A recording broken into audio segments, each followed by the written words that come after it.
forget. All right, welcome everyone. My name is Sarah McAllister. I am the Senior Associate Director here in the Office of Alumni Career and Professional Development with Tulane. We also have Nina Raffo, who is our Assistant Director, and she will be all things tech. And so if you have any issues, feel free to direct message her. She's also going to be dropping some links in the chat throughout our session today. So as you can see, it is being recorded and will be uploaded to our YouTube channel. We have over 60 videos of past sessions. And so if you aren't already checking out those videos or subscribing, we invite you to do that. So every session that we do for a professional development series is uploaded there. And there's some great content, including some of Linda's past sessions. So I think that is it for my housekeeping. I'm going to go ahead and hand it over to Linda Greenfield. She is one of our, she's part of our Career Coach Referral Network, and she has done several of these sessions before, and I always learn so much about any topic that she talks about. So I know that you will do the same. And Linda, thank you for being here. Thank you for just doing all the work for this topic on AI, and I'm really looking forward to your session. Great. Thank you so much for having me. It's such an exciting time with these new tools, and it's just really fascinating what's going on. So hang on, let me bring up here. So here we are. Everything good? Yep. Okay. So we're going to talk about using these new AI tools in your career. And it's an absolutely fascinating, constantly changing topic. So here's a little bit more about me, my website. You'll get the slides if you want to contact me. But I do want to say I'm a career professional. I'm not an AI expert. I'm not an engineer. I do not have a technical background, but I am a user of these tools. And I have found them to be really, really helpful. I've incorporated them into my practice. It's been great for ideas, for time saving, for a number of different things. And I want to share with you the good and the bad that I've found, so you can do the same using these tools in your career journey.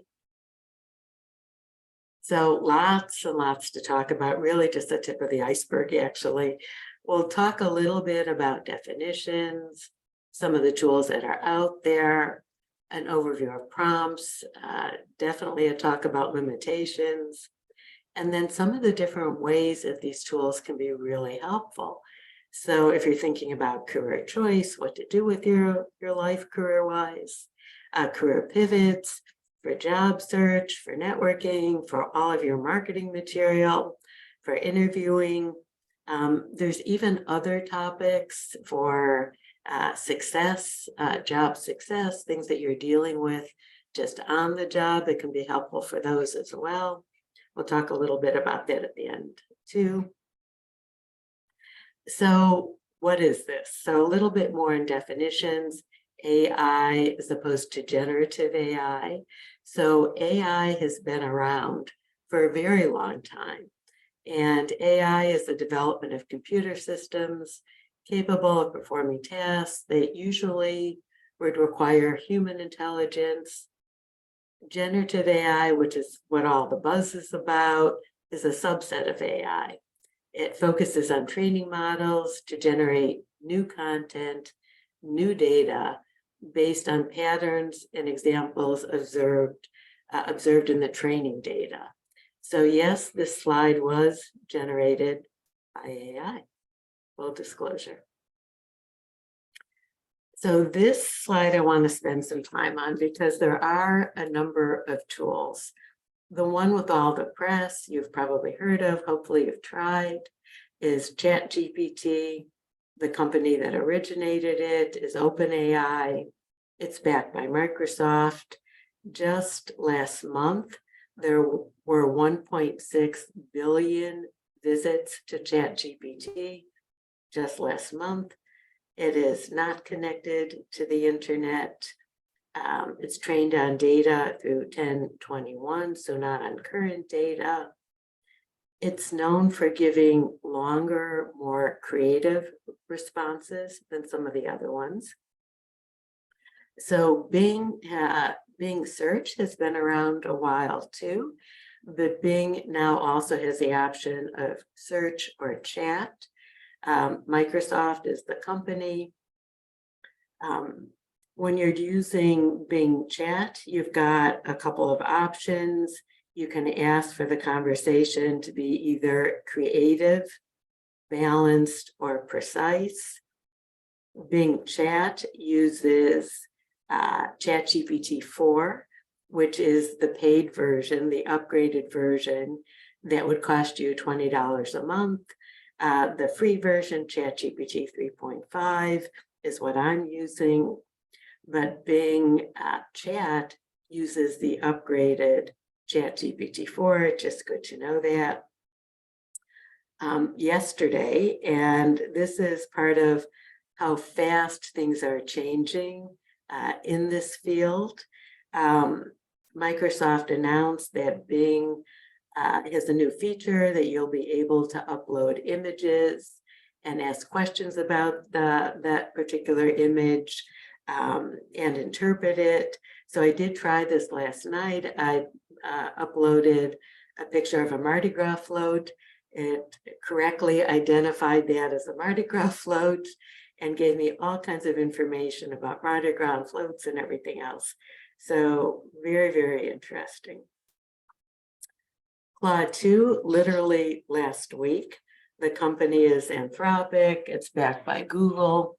So Claude 2 also not connected to the internet, but it's got some advantages over ChatGPT in that it can take a lot more data. So you can upload a whole novel and ask for a summary or ask for main points or whatever it is that you want from it.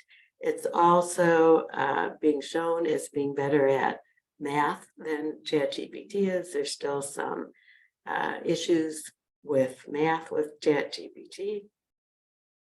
Bard, also Google, connected to the internet, also allows uploading of images, visual search. So as these tools are improved for things like uploading images, being literally yesterday, I just feel that the rest of them will catch up and incorporate those new capacities as well. It's a real race, all these tools against each other. Musk also has said that there will be a new tool coming called X.AI, and Musk has identified this as a pro-humanity AI. So it'll be interesting to see what comes out of this. And not sure, we'll wait and see. The link at the bottom, and this was from a few days ago, it's just one of the comparison articles to get more information about some of these tools and how they compare to each other. Also, just in terms of how quickly the field is changing, a lot of developments yesterday, really more in the enterprise area, as opposed to the us as end users. We're not, well, maybe you are a business owner and are looking at these tools for your business. I'm really focusing on us as individuals and using these tools in our career. But enterprise-wide, there were a number of announcements yesterday. A new collaboration between Meta and Microsoft called Llama 2.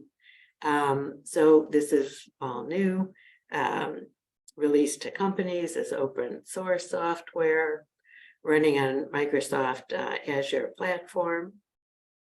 Microsoft also yesterday announced that it'll be charging for some of its enterprise tools, Copilot, when that's released, and for Bing Chat Enterprise, the individual is free, but if you're using it, the enterprise tool, they're going to start charging for.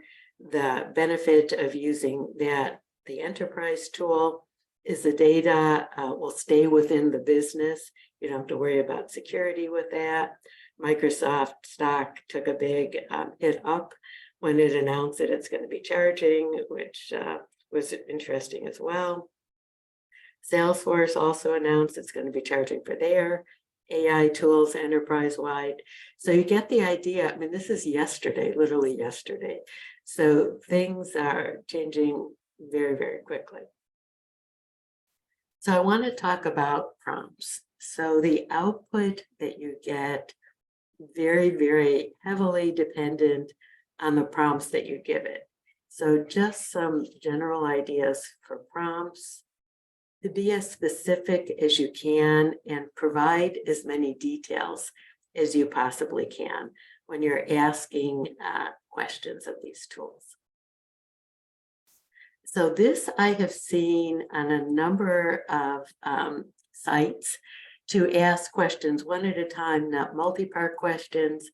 I haven't had a problem with this. So I've asked multi-part questions, a couple of different parts.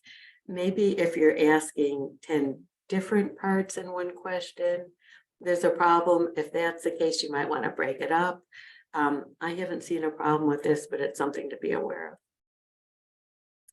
of. Ambiguous or unclear language. So if there's any acronyms that your company is using, I would make sure that you're not putting those in. Those might not be understood, or anything that's really unclear, just to be aware of. There is the option to regenerate. And so you can get one response and then ask to regenerate and get a number of different responses. And this is great. So the idea of looking at a number of different answers, really great, something you should know about. And you can modify the response above. So if you get a response and you didn't put in everything that you thought of to ask, you could say modify it by doing something else. Again, ChatGPT, be aware, cutoff 10/21. Okay. So a little bit more on specifics of prompts. And this slide here is really one of the key takeaways of all the ways that you can modify your prompts. So you can ask for certain tone, that you want the output to be formal or casual or persuasive or friendly, or whatever it is that you want in the output. You can specify format. I want the output as an essay. I want bullet points. I want it in outline form. I want dialogue. I want a table, and I want the table to look like this. The role or perspective for the tool to adopt. So you are an expert in this field. You are a critic. You are an enthusiast. Whatever it is, you want the perspective or role to adopt, you can specify. The objective or the purpose of the response. I want the response to inform the audience, to entertain, to argue these points. Giving context or background information, putting in as much as possible. You can specify the scope. This one really important, keywords to include or avoid. So a little bit later, when we're talking about how to use these tools for resume, include these keywords from the job description, avoid these company-specific keywords that are not known outside of my company, outside of my industry. You can ask for output limitations. So you'll see when we're talking about using this for LinkedIn, LinkedIn has character limits on its section. I have found that asking for word limits works better than asking for character limits. I'm sure this will be improved. You know, again, these tools are improving constantly. If you're using these tools for, say, something like to write a blog or something like that, you could say write in the style of a particular author or whoever. You can specify your audience. I want to target kids age 10 to 12, stay-at-home moms, retirees, whoever it is you're targeting. You can ask for citation, quotes, and statistics. but again, use one of the tools that's connected to the internet. Okay, so really, really important to talk about this because there's a whole lot of things going on here and with all of this. So the first, and you might have heard this, they do hallucinate. So what this is they can make things up. An example, I put in a very highly sanitized resume. I took out all the contact info. I changed all the company names, made up a university under the education section, took out some specific things that were in the bullet points, and put in a job description and said, improve this resume based on this job description. And it did. And one of the things that it did is it added a whole new job that didn't exist in this person's job history. So it hallucinated that. Another example, you may have heard about these attorneys in New York that used it in their work. It cited case law that literally didn't exist. It made up case law to support their point of view. They got found out and it was not good. So these tools are trained on what's out there, and what's out there sometimes is inappropriate, offensive, and biased. So the responses can be inappropriate, offensive, and biased. So you have to be aware of that. And when you sign up for these tools, there's disclaimers about this. Ethics. So this is a whole nother can of worms, so to speak. Yeah, and this is something that's hotly debated in schools now. Can students use these tools for their homework? If you're using them to write, should you disclose that you've used them to write or not? Again, these tools are trained on what's out there. So there's a lot of lawsuits going on right now by content creators who are saying, these tools are using my content and they're generating, a joke in the style of Sarah Silverman. Sarah Silverman isn't being compensated. So there's a lot of things going on in this field right now. I think IP lawyers have got it made for a while just because of this privacy concerns. So again, when I use them, make sure to really scrub things of personal data. They use these things to keep training the tool, so to be very careful about that. Using responses verbatim. So there is some discussion about this. I am not a fan of this at all. I know there's some people who are, that think it's great, that take the responses, copy it in, boom, you've got a website, copy and paste it, boom, you've got your LinkedIn summary. I'm not a fan of that at all for a number of reasons. I think they're great starting points, but not ending points. I do want to mention the AI detection tools that are out there.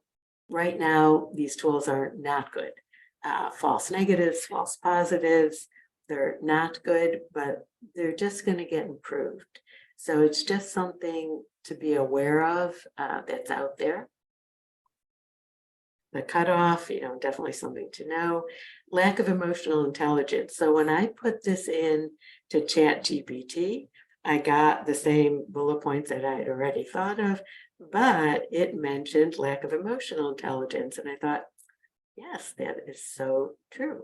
So if you're asking about things that, say, for example, you're having trouble getting motivated in your job search and asking for assistance with that, these tools don't have the emotional intelligence that a person has.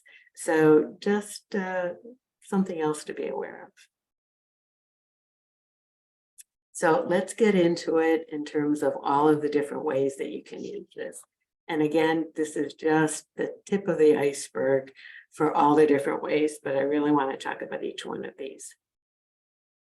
So again, when you're thinking about career choice, you're thinking either are you a new graduate who's trying to figure out what to do, or have you been out working and you at the point where you say, I don't like what I'm doing. I don't like any part of it. I want a totally new career. I want to start over. What's out there that's a good fit for me? So you can use these tools to help. So it starts with you. Who are you? And then what's out there that's a good fit. So putting in as much information about you as you can will help with the responses. So what careers would be a good fit for me based on my interests, my top skills, which are the values, what's important to me to get out of work at this point, and my personality. So, for example, I'm fascinated by sociology. I'm an introvert. I'm a great researcher and writer. I have a bachelor's degree and do not want to go back for additional degrees. So when we get to the very end and I go through and demo these tools, I'm going to put in some of these prompts so you can see the output for some of the different tools. So then you can ask, what are the pros and cons of the above careers and which are expected to grow in your city? So, asking that kind of information as well, and using the ones that are connected to the internet. I don't know why we have a blue line here, but let's keep going. So career pivots. So if you're at the point in your career where you're saying, I like some of what I do, I don't like other things of what I do, I'm looking to take these certain things and pivot to something new, then you're talking about career pivots as opposed to starting something totally new. So you have to figure out what you liked and what you didn't like about your last job. So you can do some exercises on your own. You can use this as a prompt to get ideas of things that you want to think about. Is it the actual job, or is it the people that you work for, your manager, the department, the company, the industry? Are those things that are causing dissonance, or is it the actual job itself, the task that you're doing? And then when you think about that, just the job itself, what parts do you like? What parts don't you like? And what are the reasons? What are the skills associated with those to really get some more clarity on what's good and what's bad?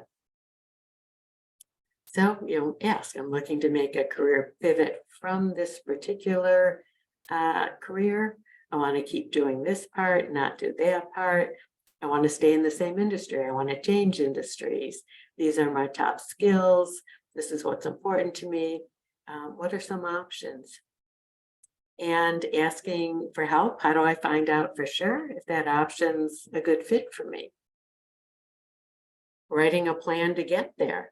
So these tools can be helpful for all of these different things. And this one too, if career progression is important to you, you can ask, what's a typical career progression for a data analyst at Google? And make it that specific to find out if that's is your goal and career progression is important to you. What does that career look like?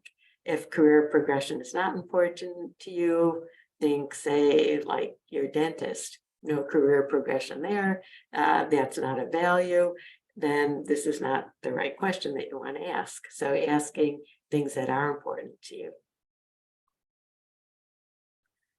So using it for job search, a number of different ways that you can use it for job search. So when I think of job search, I think of both proactive and reactive job search. And typically people do just reactive job search.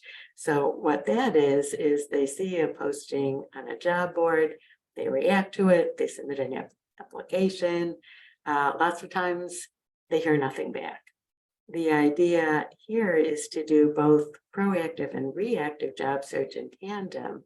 What I mean by proactive is proactively identifying companies or organizations that would be a good fit for you, that you know that you can add value to, that you would be a great hire for, and getting conversations going with the people who work there for two things. So first is if you're referred by someone who works there, an internal person who works there, you're much, much more likely to get your foot in the door for an interview and to get hired. The other thing is not every job is on a job board, particularly smaller organizations, certain industries. It's all about who you know. So I'm out in LA, big entertainment industry out here. The jobs in those fields for things like production assistants, EAs, all fill through networks. So the idea of having people that know you at target organizations, really, really important. So for reactive, asking about what are the niche job boards in the nonprofit industry, because there are niche job boards in really every industry, and making sure that you're aware of them. Get a list of companies that are in your particular area that are in that industry. Even things like this, if visa sponsorship is something that you need. What companies in my particular area do visa sponsorship and hire marketing people. Quite often they're just do them for tech people, but they are ones that do for marketing and other fields. So getting some more information that way. So the networking piece as well. So this one, who are the thought leaders in my particular industry? So why is this important? Because if they're thought leaders, you want to get connected to them. You want to learn from them. You want to position yourself as a thought leader in your industry. So if you can find out who the best known people are in your industry, and you see that they're putting content out there on social media, on LinkedIn, you can ask questions about their content and comment and reshare and repost, tag them in content that you're creating to expand your reach. You know, a great way to get yourself positioned as a thought leader.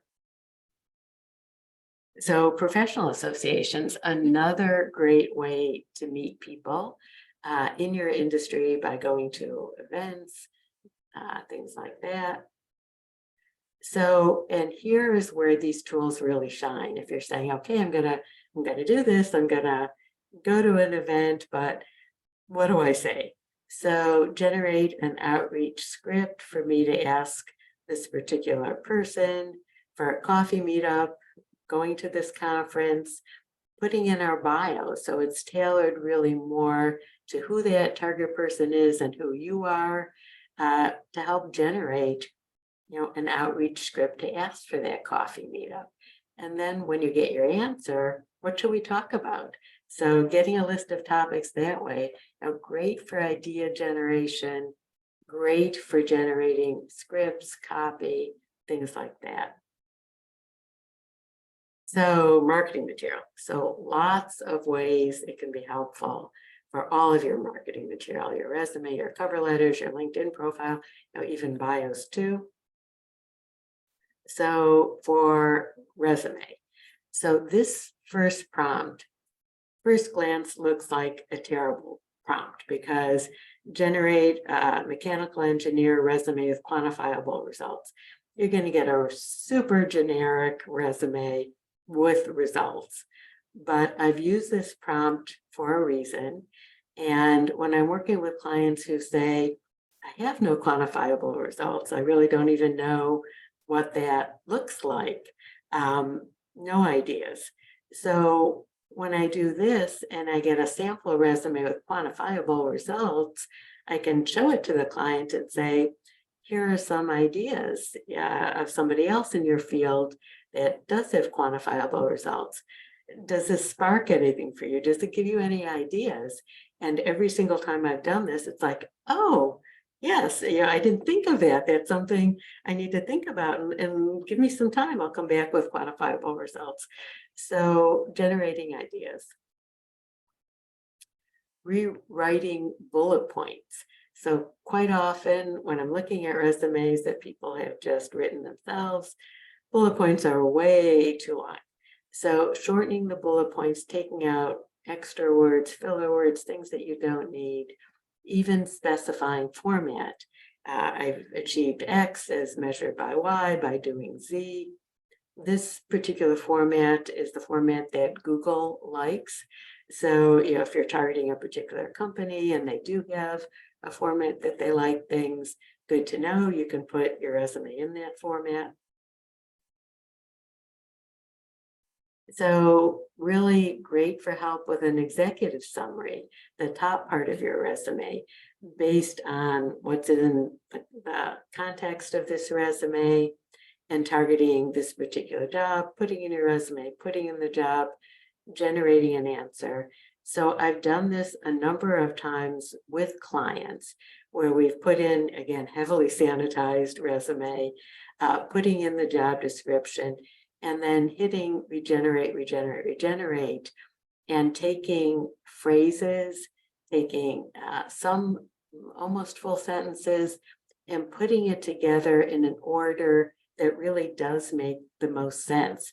Because sometimes the order that things come out from these tools doesn't necessarily flow as well as it could or make the most sense. So again, it's the great starting points, not great ending points, using that regenerate and cobbling things together that are really, really good. What are the key requirements for a particular job? And then rewriting the bullet points to focus on those requirements. So again, great for these particular kinds of prompts. So cover letters too. So write a compelling cover letter for this job description based on this resume. So great starting point. And this one is one that we can demo as well. Making sure that you include your passion for their mission, for their product, for what they're doing, for what their company stands for, and showcasing how your experience shows that. Because you don't want a cover letter that's too dry or uninspiring or really focuses on the specifics of you. And shortening. So, again, a lot of times the cover letters that even come out of these tools, really long, particularly ChatGPT is known for longer responses, but shortening them up and making sure that they're succinct. Your resume, your cover letter, your LinkedIn about section, they're going to be skimmed, and you want them to be really focused, targeted, and succinct. Include a call to action at the end. So LinkedIn profile. So the sections that are ranked the highest when recruiters are doing searches on LinkedIn, looking for candidates, they're looking for keywords, the sections that are ranked the highest, your headline, your about section, and your current work. So really important to include relevant keywords in those sections for the jobs that you're targeting. So particularly if you're making a pivot, not just what you're doing now, but what you're looking to do next. So using this, generate a LinkedIn headline. Again, I found words to be better. The character count, headlines, you have a character count on LinkedIn of 220 characters, about 55 words or so, incorporating the most important keywords for this particular field. You can even put in a number of job descriptions and say, using the keywords from this particular job description. You can put in part of a branding statement too. You've got 220 characters, definitely need to have keywords in there. About section as well, you've got 2,600 characters, 650 words, 500 to 650, depending on word length. Paragraph for a LinkedIn about section. in the first person based on this resume. So your about section, you want it to be more conversational. You want it to be you telling your story, what's interesting about you. This prompt will give a paragraph. So the formatting of your about section also important. You want it to be skimmable. So short paragraphs with some white space in between. You can specify short paragraphs, but when you're uploading, you do want to make sure that you've got some white space in between to make it very easy for someone to skim it. Also putting contact information in there, call to action, other things to make your about section more impactful, but great to get ideas. Again, great starting points. Okay, interviewing. Oh, now we've got a yellow squiggly here as well. So also really helpful for interviewing. So generate 10 likely interview questions based on this particular job description and give me ideas of how to answer them based on my resume. So before these tools came out, Glassdoor, definitely great ideas to get interview questions that were asked in the past, still a good tool. But these are also great tools, asking for traditional questions, for behavioral questions, maybe even for work sample questions as well, case study questions, things like that, if it's appropriate for the job that you're applying for. The ideas on how to answer them, this is where I say be very careful, use these as starting points, because the voice isn't going to be your voice. And if you use these verbatim, and then you're asked questions that you didn't prepare for, and there will be questions that you didn't prepare for, and you're answering them in a totally different, authentic, your voice, there's going to be a disconnect, and it's going to not sound right or authentic to your interviewer. So to be careful about that. Including the reason that you want to work for them. So what is the unique value that you can add, and making sure that you're incorporating those things into your responses. So image generators, we were just talking about this before we hopped on today about using image generators. So if you're doing things like writing blogs and you want to generate some images, have these generate new original images. The tools aren't quite there yet where they should be. I put in this exact prompt: generate an image of a woman who is seeking a career change. I used DALL-E 2, I used Bing, and I used another one called Crayon. And this is what I got. So this is the first one. This is the best of them. Not quite sure about the aqua saber in her hand, what that has to do with career change, and the mask at this point, perhaps looking a little dated. Then we just get better. So career change, now I've got some words that don't make sense at all. The blouse, a very unusual cuff here. If you look at the blouse, the gold blouse underneath the jacket that's got a weird cuff, there's something on here that looks a little bit like hieroglyphics, not quite sure what that is. Something a little off about the face, not quite sure what that is. Again, these words, definitely not good. Getting better here. So face is creepy, no two ways about that. Face is creepy. Career seeker, got some weird words up here as well, but she's thinking, so there's something positive about that. Notice the fingers, there's 4 fingers.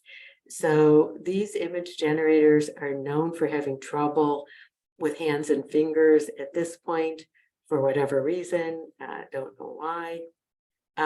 Also notice the cuff is a different material than the rest of the blouse. Maybe it's made that way, maybe it's a mistake, don't really know. But this is my all-time favorite. So multiple hands, let alone multiple fingers, too many fingers on each hand. So this is the one by Cran. Really too much to even talk about. I started really focusing in on what she's holding because at some level that looked familiar to me. And I thought about that and thought about it. And I remember seeing something similar to this tool in my grandfather's office on his desk. And it was a date stamp that he would stamp papers with whatever the date was. So if anybody else has seen this tool somewhere else, I'm really curious as to what it was, but that's what I thought it was. Nowhere near as impactful as the multiple arms, the multiple fingers, everything else that's weird about this. So image generators, creating brand new images, they've got a way to go. So what are the best uses for these tools? Definitely generating ideas. So if you're stuck for things like, what do I say? How do I do this? Where should I go? Great for generating ideas. I want to write a new blog post, don't know what to write about. Uncovering blind spots. So I put this prompt into ChatGPT, and everything else that I had, it gave me the same answers, except this one was something that I hadn't thought about, evidently my own blind spot, uncovering blind spots. So if you're thinking about doing something, what's the negative? Why should I not do this? Why is this not a good field for me? Great for writing. So the idea of generating copy, the implications for this in every kind of writing field, enormous, and a lot of things going on with this now, and implications for jobs of the future. The same with editing and summarizing, really wonderful tools for that. Also want to mention too, just some other ideas for best uses in whatever's going on with your career right now. Asking questions like, my boss is a micromanager. Generate a script for me to respectfully ask for more autonomy and mention my track record of XYZ. Generate a script for me to ask this particular person for their assistance as a mentor. What steps should I take to go from my current job as an operations analyst to go to grow into a VP of operations? Give me some ideas for that. Help me write a resignation letter. Make sure it's been respectful, mention these particular things. What are some of the transferable skills I have from being an employment attorney and I'm looking to become an executive director? Give me some ideas of transferable skills. So you can see that even in whatever you're doing in your career now and some of the issues that you're facing can be really helpful with that as well. But definitely takeaways, try it, use it, really, really powerful tools. And, I can't say enough, give it a try. It's all about the prompts. So really important that one slide that had all the different ways that you can modify prompts, really important to focus on that. I think this is really important. Not everyone agrees with me. There are people who copy and paste. I don't think it's a good idea. I think it's great as a starting point for you to critically analyze, not as an endpoint. New tools. So literally everyday new tools. The big companies are working on the platforms and upgrading the platforms, but there are an infinite number of tools that are coming out literally every day for a particular area. there are ones that work on everything. So if you're looking for an AI tool to help you with your resume, or an AI tool to help you with interviewing, a number of these different tools will come up. They're built on the platforms that we've talked about, the big databases, but they've taken those particular things and focused on a particular area. There's so many of these. An example of a tool is I've been playing with one called Udly, an interview prompt tool. It's interesting. It's not the only one in the space, but what attracted me is Toastmasters is using it, so it can help you with presentation skills. It gives you feedback on the number of filler words you're using, how fast your speech is. Are you using weak words or strong words? Are you using any non-inclusive words? So real-time feedback on that. Again, one of these new AI tools. So there's so many of these that are coming out right now. Also plugins. If you've got a paid account, just so many things happening. So we can do questions now. I want to do a little bit of also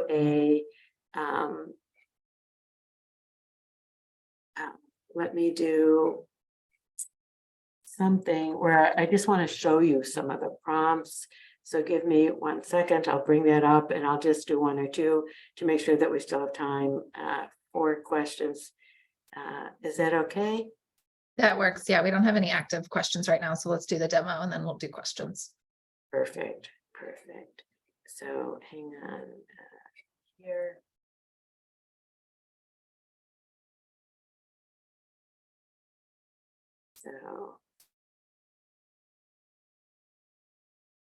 So I actually, well, let's start and do this. So here we're on ChatGPT, and I'm going to put in the one I'm fascinated by, sociology. Give me some options. I actually already put it into Bing, so we can take a look at that. And Claude and Bard. So here, some of the options. Research. So I'm fascinated by sociology. This is the prompt. I'm a great researcher and writer. I have a bachelor's degree. Don't want to get any other additional degrees. What are some options that would be a good fit? Researcher, analyst, writer, author, content creator, influencer. So a number of different options here. 7 things from ChatGPT. This is Bing Chat. So it gives some, not quite as many, literally just a few here. And again, with Bing, you could do Bing Chat or Bing Search. And if you're putting it into Bing Search, you're going to get, just like Google search, you're going to get a number of websites to take a look at, not quite as helpful that way. Putting it into Claude, this Claude, again, the big competitor to ChatGPT, some other really good ideas. So, and at the end, if any of these are interesting to you, I'm happy to provide more information. So you can use it for additional info. Bard gave me a few things, not quite as robust than some of the other ones. So that's one idea. 2. So some other ideas for prompts. So let me, so this one is give me a cover letter based on this resume and a job description. So I've got the whole thing in here, and I want to show you, to me, this is almost one of the limitations of this, because they're not identical, but they're somewhat similar. So, and I'll have them all generate together.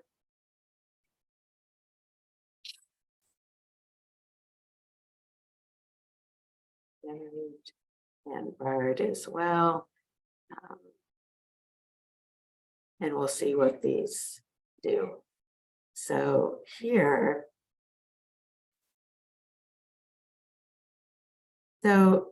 it's giving, format, and very dry. I don't think there's a recruiter out there who would say, I'm really excited about this cover letter.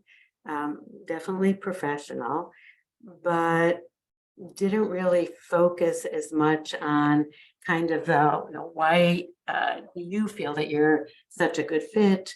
Why should we hire you? What's a little bit more the reason? No hooks in here to get me to keep reading, but a great place to start talking about what's in your resume. To me, it's a little bit long, but this is ChatGPT.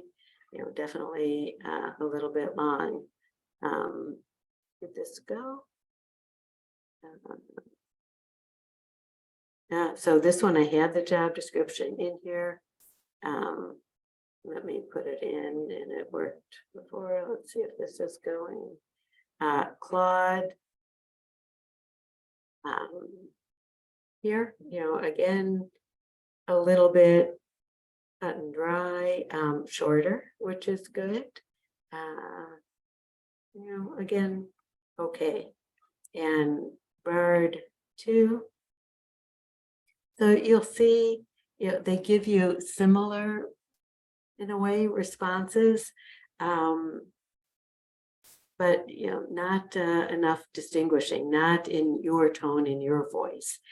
But the idea of trying multiple tools and seeing what you get. So are there any questions, or should I keep on with demo? We do have one question. Are the results or answers provided by the AI on a particular topic copyrighted, or can they be used freely? So that's a huge question of what's going on right now. And that's why there are all these lawsuits, because unclear in the legal field. So, don't know. And that's that whole ethics question that's really, really timely now as to what's happening with that. To me, if you disclose that it's generated by AI, that's one thing you might want to consider. But a gray area, great question, because it's not known, and there's all these lawsuits by content creators, and right now, here, well, actually, everywhere, the actors strike about companies using their images forever without them getting paid. A whole thing with that, and the writer strike that's going on.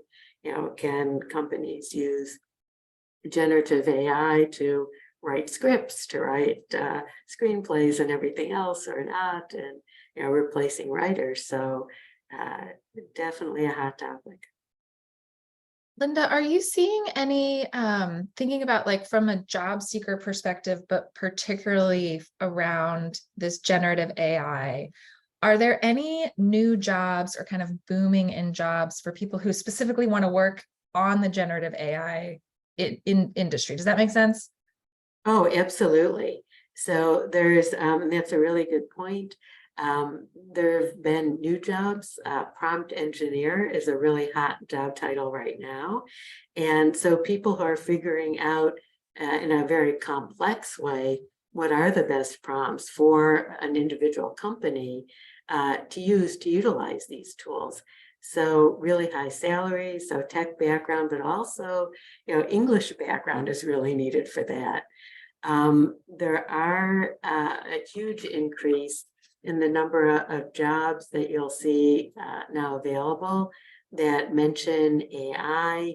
LinkedIn now has a LinkedIn learning path on AI and generative AI, which you can access. free with usually a library card will get you to be able to access them for free. And other platforms as well, with a lot of ways to learn more about it. So definitely, and a lot of research going on right now about what's going to happen in the job market because of this. So certain jobs will go away, absolutely. Certain jobs and jobs that don't even exist today are going to be coming up. What I've read is there's going to be a net increase in jobs, but some of the jobs that are repetitive in nature that these tools can replace, are going to be a problem. Oh, I just had another question that is trying to leave my brain right now. Hang on. Where you mentioned just kind of keeping up on all the information aside from LinkedIn, where are you consuming your information, and how can people who want to stay up to date on all the different changes, where would you suggest that they go?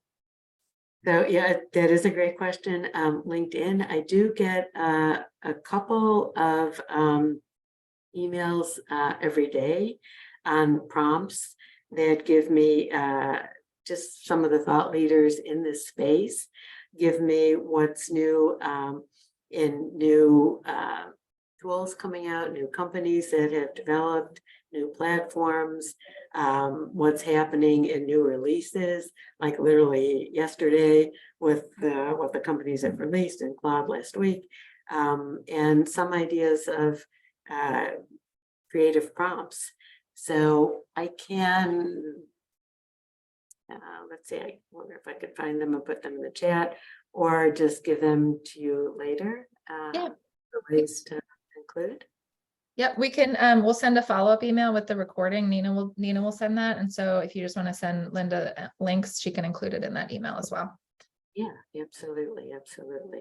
So great question, because literally, and it's across all news. I mean, yeah, every single news outlet is reporting on this. It's huge. Yeah, huge. Yeah. We have one more question. Someone's asking if you could share the slide for the shortfalls and shortcomings again. And then also in terms of, I think I understand, do you just type in regenerate for it to regenerate? I'm not sure if that's, yes. Yes. So depending on the tool, ChatGPT, it's just got to regenerate button. You can just hit enter. So it's a little different on what the tools are. So, depending. So let me find the limitations. Hang on, and I'll share that in a second. Here we go. And then the follow-up, there's another question of this person has been using the free version. Is it really a value add to pay for it? So I've been using the free version too. If you use Bing Chat, you will essentially get ChatGPT 4. So, that's one way to kind of get around it. So I would try that. And now with Claude that can do larger volumes, you could use that, and that's free for right now. Obviously enterprise-wise, if you're a business owner, then you need to think about enterprise tools to make sure that everything is safe and proprietary. So, that's a different thing. So, here is for limitations and concerns, hallucinating, inappropriate, offensive, biased, ethics, privacy, tools, the cutoff for ChatGPT, and lack of EI. Great, thank you. So we are right at 1 o'clock. Linda, and if people want to reach out to you, learn about your different services, have questions, what's the best way for them to get in touch with you? So absolutely, it's just Linda at essentialcareercounseling.com. It's on the slides, and please do. I'm happy to chat with everyone. And I did want to note I used green everywhere for Tulane, so Tulane green, and I did my image on Mardi Gras for a test. So go green ways. Thank you, Linda. Thank you so much. Everyone, thank you for your interactions and questions and time today. So enjoy the rest of your day. Absolutely. Take care, everyone. Bye.